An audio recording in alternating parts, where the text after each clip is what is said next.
Bonjour tout le monde, je suis contente d'être ici aujourd'hui avec vous. C'est une première pour moi de faire un témoignage sur mon histoire, donc je vais faire du mieux que je peux. Je me présente, mon nom est Karel Lachance, je suis maman de 2 enfants. J'ai une grande fille de 15 ans et un petit garçon de 4 ans.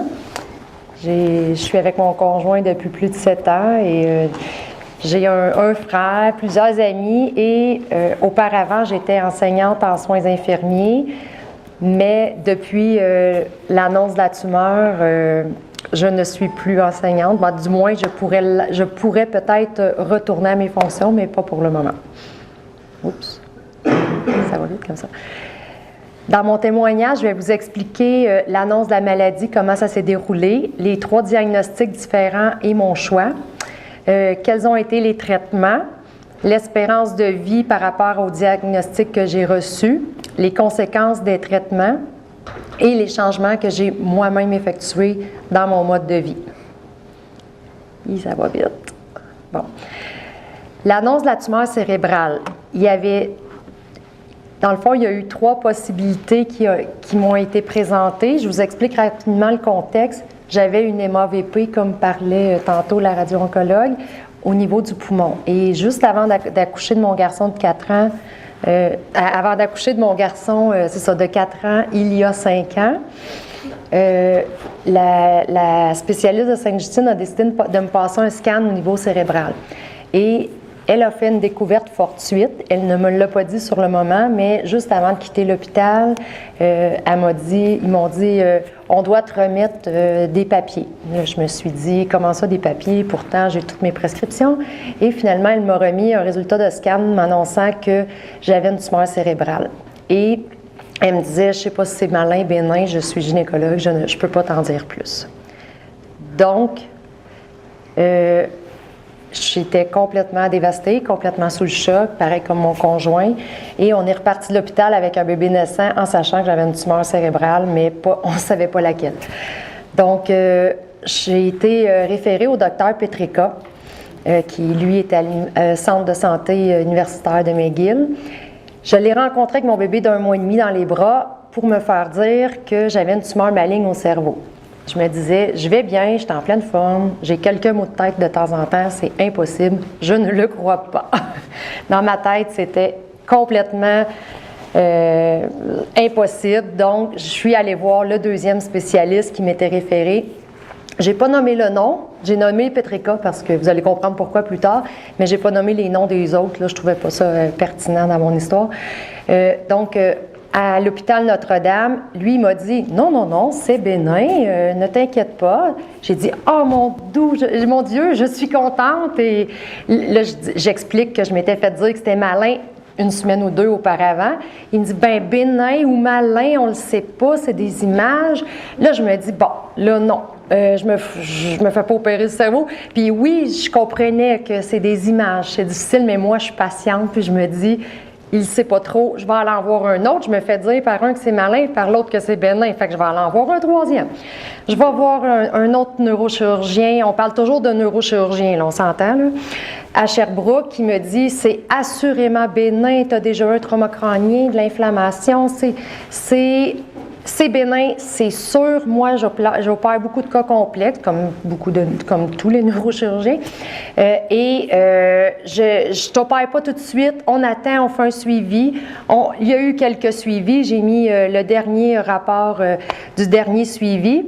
Mais à chaque fois, on voyait toujours le mot astrocytome. Hein, et on voyait des diagnostics qu'on ne connaissait pas, mais mon chum a beaucoup fouillé sur Internet. Et c'était pas des espérances de vie très, très réjouissantes. Surtout pas c'est jamais des espérances de vie qui sont agréables à se faire dire, là, pas du tout. Mais c'était très difficile avec un petit bébé naissant à la maison. Donc, moi, ce que j'ai décidé, c'est de croire le plus positif, celui de Sherbrooke. J'ai attendu, j'ai fait la première année avec mon bébé naissant à la maison, je l'ai allaité, j'ai tout fait pour le mieux pour pas qu'il s'en ressente. Et je trouvais aussi que ça faisait du sens avec mon trauma crânien, ça avait du bon sens, j'ai un vécu d'infirmière, je comprenais l'aspect de l'inflammation dans le cerveau. Et ce que je vous dis pas aussi, c'est que étant donné que j'avais une malformation au poumon, j'avais déjà passé des scans du cerveau et j'ai réalisé en ayant ce diagnostic-là que j'avais déjà passé des scans. Donc, je suis allée chercher les scans et je savais que la tumeur était là depuis 2003. Donc là, on parle que la tumeur, sans le savoir, était là depuis 8 ans dans mon cerveau, minimalement. Ça, c'est minimalement. Donc, je me suis dit, c'est sûr que c'est bénin, ça ne peut pas être malin, sinon ça irait plus vite que ça. Et dans le fond, j'étais en déni. La phrase que j'ai écrite, c'est le déni qui me fait du bien et qui me permet de focaliser sur l'essentiel afin d'affronter le problème en temps opportun. Oui, j'étais en déni. Toutes mes amies me l'ont dit, de filles, mon chum, tout le monde me le disait. Tu le racontes comme si c'était arrivé, comme si tu nous racontais que tu étais à l'épicerie, mais... Ouais. Donc, début octobre 2012, après 10 mois d'attente insupportable, j'ai recontacté le docteur Kevin Petreka, je lui ai dit que je n'étais plus capable d'attendre. J'y ai expliqué que j'avais le choix d'aller à Sherbrooke parce que ma famille était là, puis c'est vrai qu'elle était là, dans le coin de Granby. Et il m'a repris comme patiente et j'ai été l'opération était prévue pour le 26 octobre 2012, 2 semaines après. J'ai été opérée. Oups, attendez, je pense que j'en ai sauté un. OK. J'ai été opérée. J'ai eu une craniotomie au niveau du lobe frontal le 26 octobre 2012. Et j'ai eu le diagnostic, je crois qu'on l'a vu sur l'image précédente. Finalement, c'était bien un astrocytome anaplasique grade 3, finalement. 2 semaines plus tard, après l'opération, en fait, je suis retournée dans le bureau de Dr Petreka, qui, lui, m'avait dit que c'était un astrocytome de grade 2, mais finalement, il m'a annoncé la nouvelle que c'était un astrocytome grade 3. Et que là, j'avais besoin de... Là, j'étais complètement sous le choc. Là, c'était... j'espérais me faire dire qu'il s'était trompé, que finalement, c'était bien bénin. Mais moi, ce que je voulais, c'est qu'il m'opère, qu'il enlève la tumeur, puis qu'il me dise après, c'était bénin selon la bateau, là. Mais c'est pas ça qui est arrivé. Finalement, il m'a dit que c'était bien malin.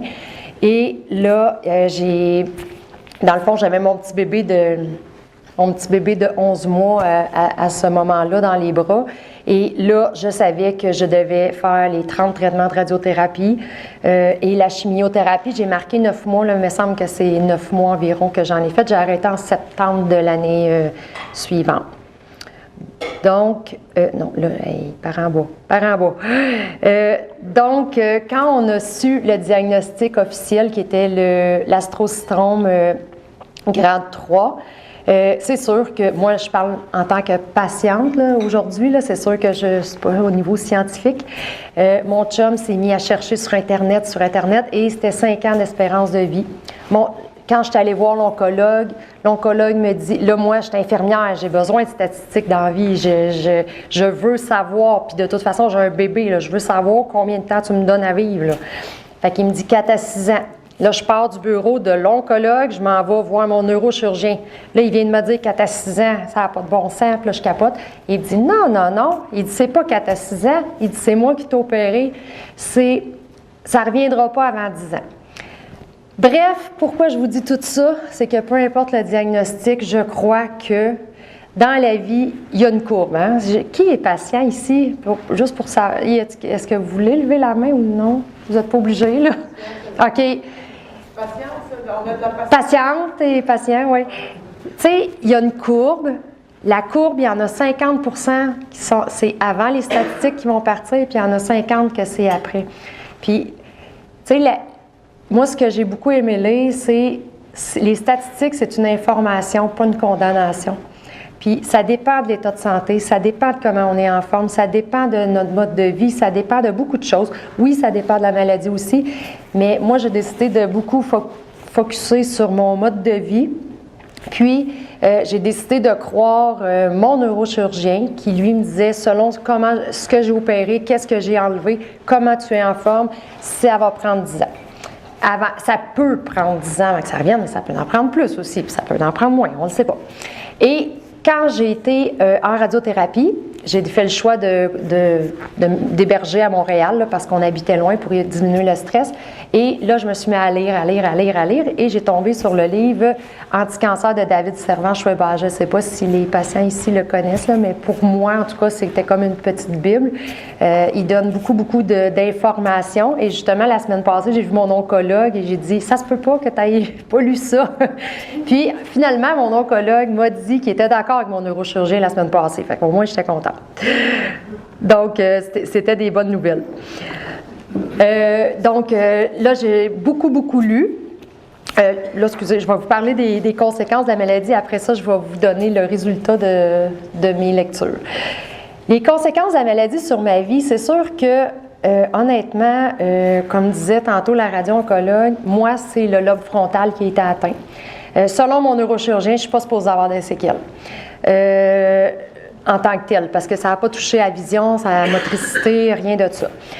Moi, ce que j'observe, c'est que je suis plus fatiguée qu'avant. J'ai eu mal à la tête pendant 2 ans de temps. Ça m'a pris 2 ans avant que je réalise qu'il fallait que je fasse une sieste l'après-midi pour être en forme. Est-ce que c'est parce que j'avais un bébé naissant? Est-ce que c'est parce que j'ai une épée Damoclès sur la tête en tout temps?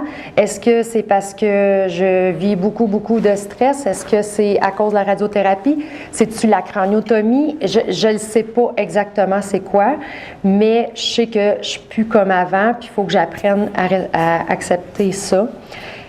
Moi, je me trouve plus impulsive qu'avant. C'est sûr que j'ai déjà eu un gros trauma crânien.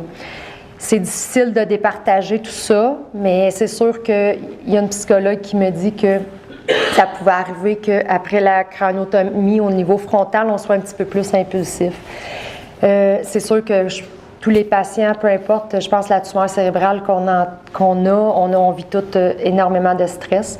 J'ai beaucoup d'oubli. Je ris parce que hier, j'ai lavé un chandail en laine et j'ai parti de l'eau dans le robinet. Et moi, je suis partie sur d'autres choses. Et j'ai laissé le robinet couler pendant 2 heures de temps jusqu'à temps que je m'aperçoive que l'eau coulait. Et j'étais au 2e étage et que j'avais complètement scrappé les planchers du sol. Genre d'oubli qui me coûte 5 000 $, là. Ouais, puis je sais pas, j'oublie les rendez-vous de mes enfants, j'oublie plein de choses. Je peux me tromper de nom. Tantôt, je parlais encore avec la radio-oncologue et je me suis trompée 4 fois de nom en disant les noms de mes médecins. C'est des choses qui ne paraissent pas. Ça fait a de l'air en forme, a de l'air en pleine santé, mais c'est ça. C'est des petites choses que c'est pas facile à voir au quotidien. Les changements dans mon mode de vie, j'ai mis des photos là, pour faire ça cute. En fait, ce que je dirais que principalement j'ai fait, c'est j'ai arrêté de travailler, c'est certain. Hein? Avec une craniotomie, on n'a comme pas le choix. Je me suis sentie coupable très longtemps, je dirais beaucoup plus au cours des 3 dernières années parce que moi, j'avais une technique infirmière, un bac en soins infirmiers, une maîtrise. Et quand j'ai appris la nouvelle, la maîtrise, je l'avais vraiment derrière moi, de tourner des phrases à l'envers. Il me manquait 2 cours pour avoir ma maîtrise finale. J'ai un diplôme de 2e cycle, mais j'ai complètement tout arrêté. Là. J'avais plus aucun intérêt par rapport à ça. Et, ce que je voulais dire, c'est que l'arrêt de travail, c'est certain que ça a amené beaucoup de culpabilité. Je ne sais pas s'il y en a d'autres comme moi qui l'ont vécu, mais ça m'a apporté aussi des points positifs, comme avoir beaucoup plus de temps pour moi-même et pour ma famille. Et je suis allée voir quelques psychologues, peut-être 2 ou 3, puis ça m'a beaucoup aidé à accepter ma nouvelle réalité. D'accepter mes limitations, d'accepter que je puisse faire des erreurs tant dans ma façon de réagir ou que si je suis fatiguée après avoir fait des calculs mentaux ou avoir fait des choses comme ça peut être normal. Puis ils sont pas, je dirais que j'ai pas toujours été satisfaite. Je pense qu'on peut tomber sur un très bon psychologue qui nous fait cheminer beaucoup, puis on peut tomber sur quelqu'un qui reformule tout ce qu'on dit aussi. Mais, tu sais, je pense que c'est pas parce qu'on n'a pas une bonne expérience qu'on peut pas en voir d'autres, puis ça nous fait avancer. Quand j'ai fait mes lectures, j'ai vraiment beaucoup axé sur les recommandations du docteur Béliveau, qui est un oncologue, je veux pas me tromper, non, qui est un biochimiste, oui, de Montréal.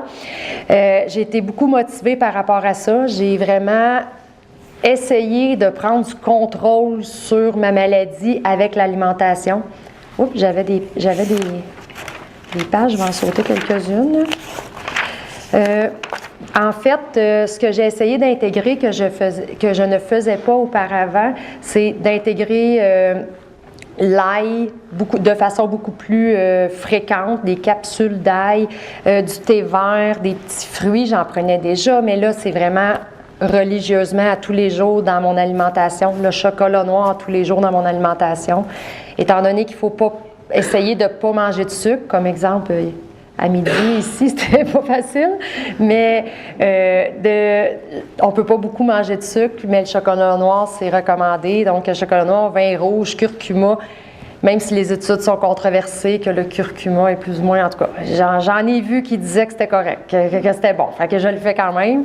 Le poisson, beaucoup de légumes, mais je veux pas passer trop de temps là-dessus parce qu'on a peu de temps, mais c'est un livre qui est très bon, une très, très bonne référence. Et dans le livre Anti-cancer, il y a vraiment une section, les aliments qui sont importants pour les tumeurs au cerveau, comme l'ail, le brocoli, les épinards. Mais c'est sûr que je les ai mis. Si les gens sont intéressés, ils peuvent s'y procurer. Là, mais moi, en tout cas, j'essaye de l'intégrer vraiment à mon quotidien. Une autre chose que je suis quand même fière du changement que j'ai effectué dans mon mode de vie, j'étais une personne active, mais j'ai été un petit peu moins régulière pendant un certain temps, là, avec l'arrivée de ma grande fille et la vie, le travail, j'étais un petit peu moins régulière au niveau de l'exercice physique et c'est prouvé que ça aide beaucoup pour le stress. Ils disent que faire de l'exercice régulièrement, c'est comme un antidépresseur à faible dose. Donc, moi, c'est vraiment quelque chose qui me rejoint. J'ai essayé quelques sports qui étaient trop exigeants pour moi, mais finalement, avec le gym, faire un petit peu de cardio, musculation, ça me convenait, ça me permet de libérer mon stress et de me sentir bien après. Donc, c'est quelque chose que j'aime bien faire 4 fois semaine. Visualiser et méditer, en fait, ça, je ne le fais pas régulièrement, je vais être honnête. Je l'ai fait beaucoup en radiothérapie. Je le fais à chaque fois que je vais passer mes IRM. Je le fais le soir en me couchant.